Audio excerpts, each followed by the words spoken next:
Breakdown,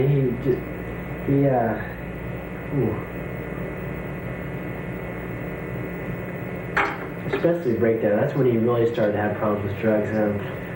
Shooting up every day, marijuana, hashish. I mean, his drinking just got out of control. If you're gonna get drugs, Kraus is the guy to go to. He's phenomenal about his rates.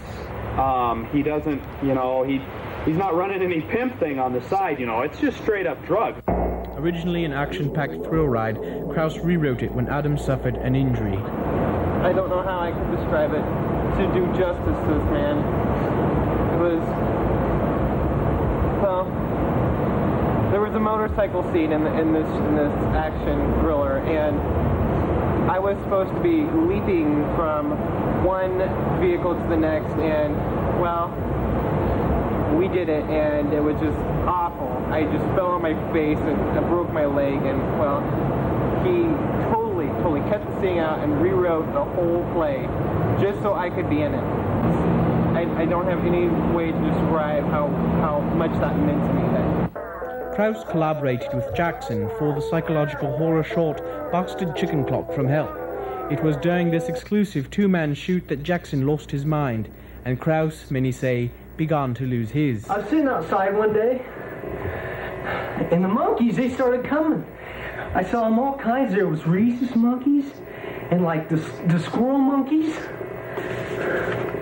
and the chimps, and the baboons. They came with their big pointy teeth, and the orangutans. They didn't have my whip, and they got closer and closer.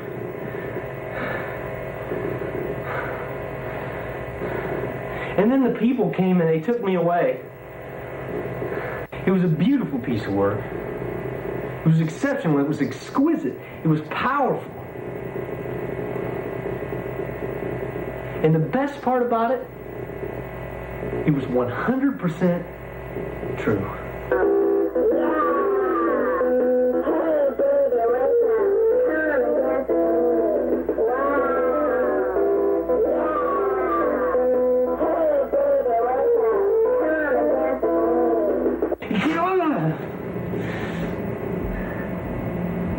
They're right here, man.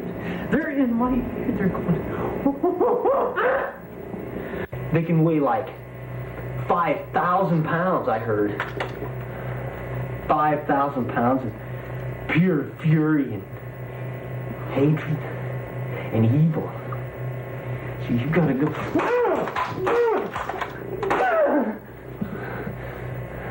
I've heard he lives in a monkey house now, which is okay with me. Go to hell. Some guessed it was all over for Kraus. They were wrong. Dan had been borrowing some money in order to support his drug habit at the time, and he borrowed some money from some Belgian nuns who were running a racket over here, and they were under the cover of a Turkish laundry company. And Dan had borrowed this money from them and bought some drugs and everything, but he neglected to pay them back.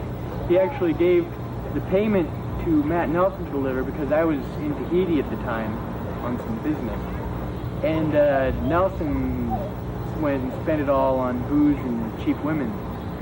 And so, of course, they didn't get the money. The Belgian nuns did not get this money, and they sent some of their enforcers in while we were filming Father Sin. And this is a scene that we lost, actually, because it was ruined by all the shotgun firing and stuff that was going on while we were trying to film. And that gave Dan an idea. Later on, he, of course, survived and was inspired to make Godfathers.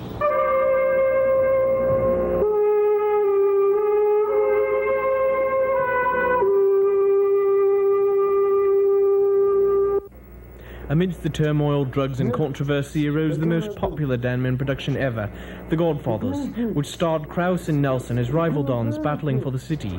The cast included many rookies and memorable scenes. Hello, Party Line.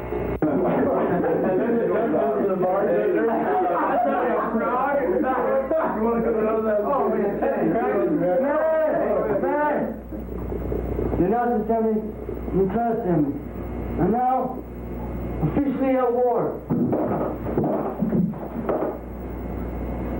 And that's when I really had a burning desire to act. You know what he first really wanted to do? The first thing I remember Dustin saying that he wanted to do with his life. Shut up, man. Shut up. No, really. Shut up. He wanted to make toys for a living, and his great idea was to make a Conan figure. Hey, Conan rules. There's a cartoon now. I could have been all over that. Made lots of money. That's the only thing I ever remember. That, and also he wanted to be a cement maker for a while, but I don't think that was very long-lived. Actually, I would say I was kind of proud of Dan because he let me go off on my own a little bit. He let me do a little of my own things, and that's something you hardly ever see with Dan. He's a control freak. He had everything down his way, or else the highway, you know, and I guess he let me have a little few themes and a few things I wanted to do.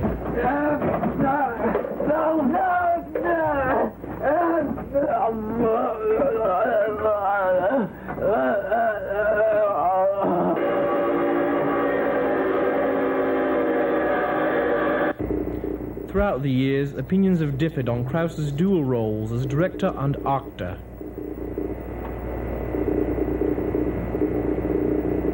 He had a special aura when he was on the stage. Everybody would, they just kind of, it's like Michael Jordan. You would just stand there and watch him, the way he performed. He was quite the show. We all know that he's just too darn skinny to be on stage. You know, it's obvious that being in front of the screen for Dan just isn't gonna take him anywhere. And you know, that quirky smile and those goofy glasses, you know, it's just showing him in a light that's not Dan. You know, I reach out to find actors that have struggled, you know, that have put forth the effort, that have reached for the stars and not quite made it. You know, people they're out there and they got it going, man. You know, they're reaching, they're pulling, they're trying their hardest, and some blonde son of a bitch steps in and crushes it. Those, you know, you get people in there with passion like that, they'll redirect your whole angle. You know, they'll just take you places you never knew. You know, and I think I'm the man for that type of a job. You know, I think basically stick with me, give me a job. He'd tend to lose it when the camera was on him. It would be a struggle for him just not to throw up and run off screaming, you know. I mean, Dan didn't have any real acting ability at all whatsoever. He was kind of a guy with a production company. Sucked.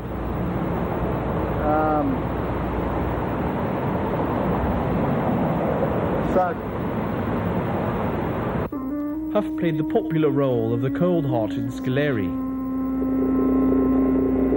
The Scaleri character was a phenomenon. I mean, Scaleri was showing up on everything. He was showing up on lunch boxes and McDonald's Happy Meals, Pez dispensers, pocket calculators. I mean, Scaleri was, his character was enormously popular, and Huff really handled it like a prince. He did. Well, he wasn't much help. He kind of intimidated me into doing it, but, you know, I guess that's what I needed, because really I'm pretty shy. I probably wouldn't have done it without somebody yelling at me and hitting me with that big piece of wood like you did. After filming, Stacey Hoffman, the hot young actor who portrayed Spider, disappeared, never to be seen again. Well, I don't think he was ready for the burden of a Danman production. I don't think he was ready for the responsibility, the most serious mind that it takes to be a Danman player. So, for fear of even being asked to do another one, he ran like a scared woman.